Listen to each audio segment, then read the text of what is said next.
Okay, so before you are allowed to paint, you have to do a color theory sheet. For the color theory sheet, you're going to be practicing mixing colors as well as painting neatly inside shapes.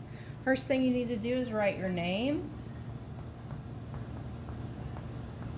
And then you can get started with the painting.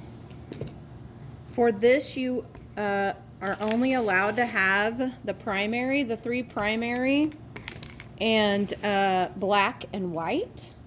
You will also need a container of water filled halfway.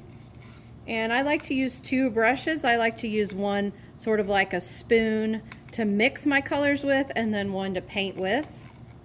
The other thing that you're gonna need is, I call them mixing papers. They are in the self-serve supplies in a drawer that says mixing papers. And you also need a paper towel or two. And obviously your paper. So this paper's already been labeled for you, so you do not need to worry about what to put where. You just need to know, that orange stands for orange and so on.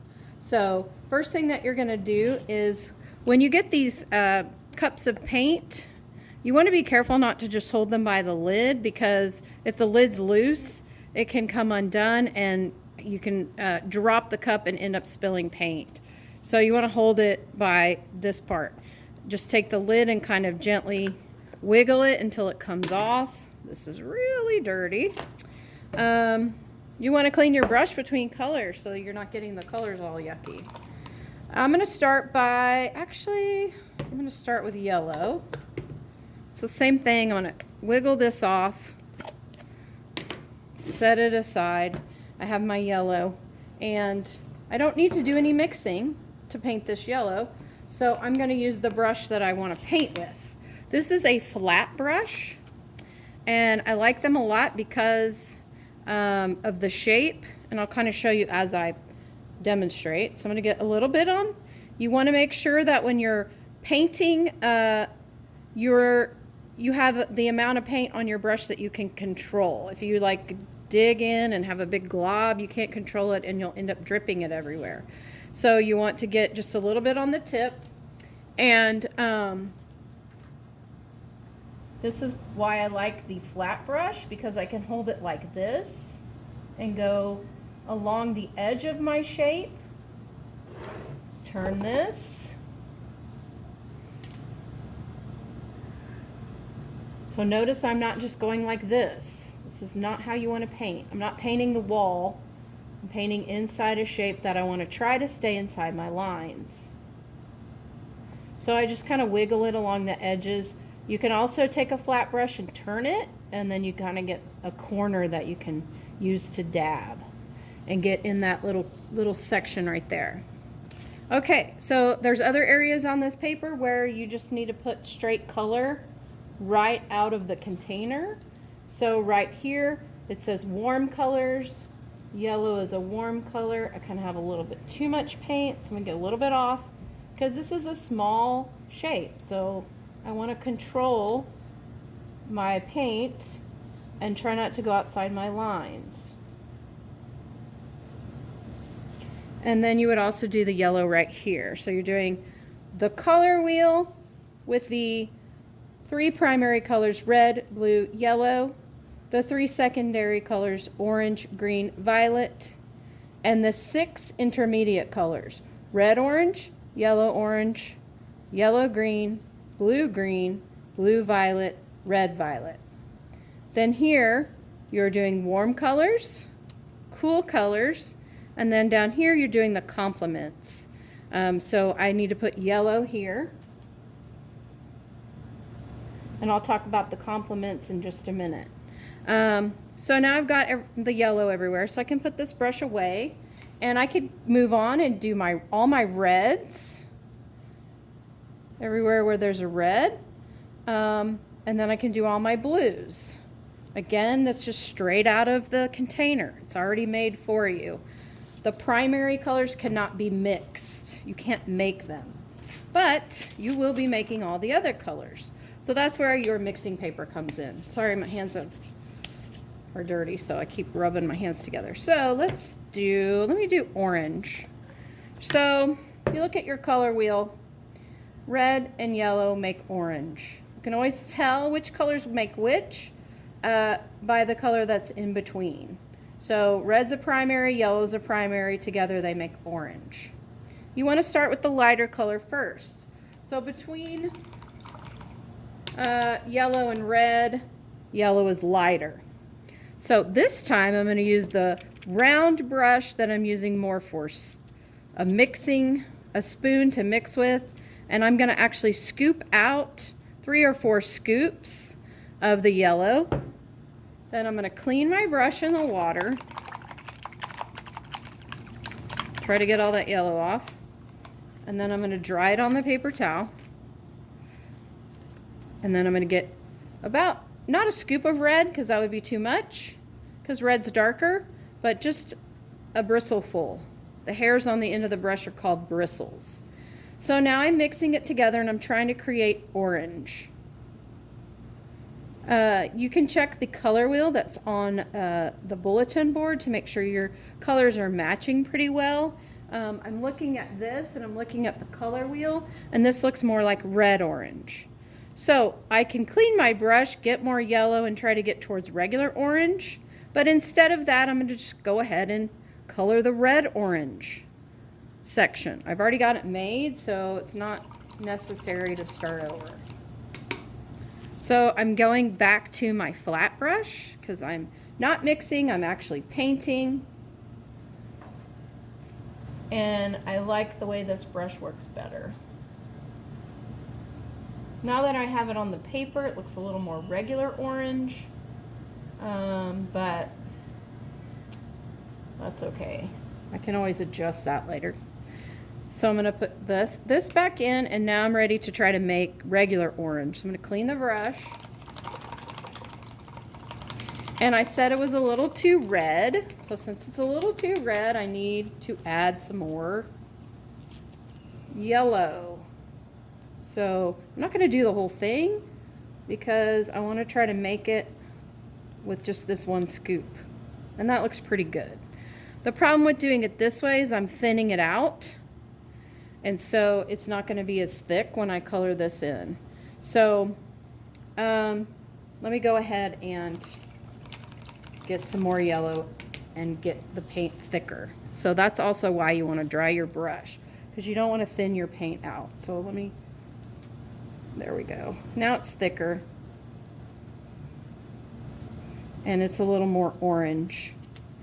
I could probably do a little more yellow, but just to save time, I don't want to deal with cleaning that brush and getting more yellow. Actually, I have to do it anyway. So I wanted a little bit more regular orange. So I'm going to get a little bit more yellow and mix it in. It's close enough. Okay.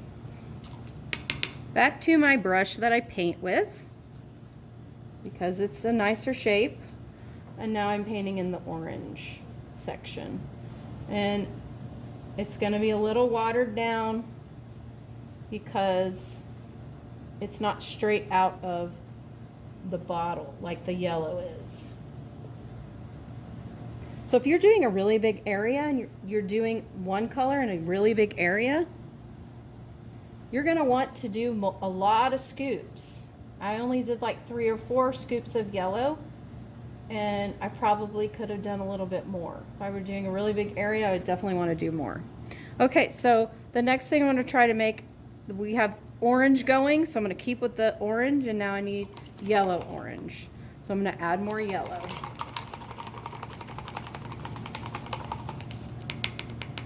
And you'll just go around the entire color wheel, making all of your secondary and intermediate. Some people say tertiary. Primary, secondary, and tertiary. I've just always said intermediate. So it's a lot of back and forth on this. You won't have to do so much of that when you're actually painting your painting. She'll be doing bigger areas. So my yellow orange is a little more yellow. It's kind of a golden color.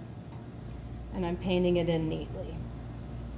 Okay, so I would keep going until I have all the primaries, secondaries, and intermediates. Now down here, you're going to be doing tints and shades. So I'm just going to use this yellow orange that I have to make a tint. And in order to make a tint, look how yucky that is. Somebody did not clean their brush between colors. Doesn't matter so much if it's black, because you can't really mess up black, but you can definitely mess up white. If someone were trying to use straight white, they would have a problem with this. And I don't even know if this is salvageable. I can't even get the lid off right now. Ugh. I should have checked this before I made the video, because it's a hot mess. Oh well. So let me just get some white out right here. Let's pretend like that's straight white. And so now what I'm going to do is get some of that yellow orange that I already made. From here, kind of scoop that up as much as I can and bring it into the into the white. This is my palette, so I'm not cleaning my brush, but that's okay because this is my mixing paper or palette. So I didn't have a whole lot of the yellow orange left, so it's very, very, very light. Tints don't have to be that light to be considered a tint. So back to my painting brush. It's a little too dry. So you have to kind of fight with using enough paint, not using too much water to thin it out. So that's why we practice. It's good practice for your final. Okay, for a shade, I'm going to use blue. So I would keep going. I would do 1, 2, 3, 4 more tints. I don't care which colors you do. As long as you're doing a color or white and then a color. So let me do blue. And I'm doing a shade. So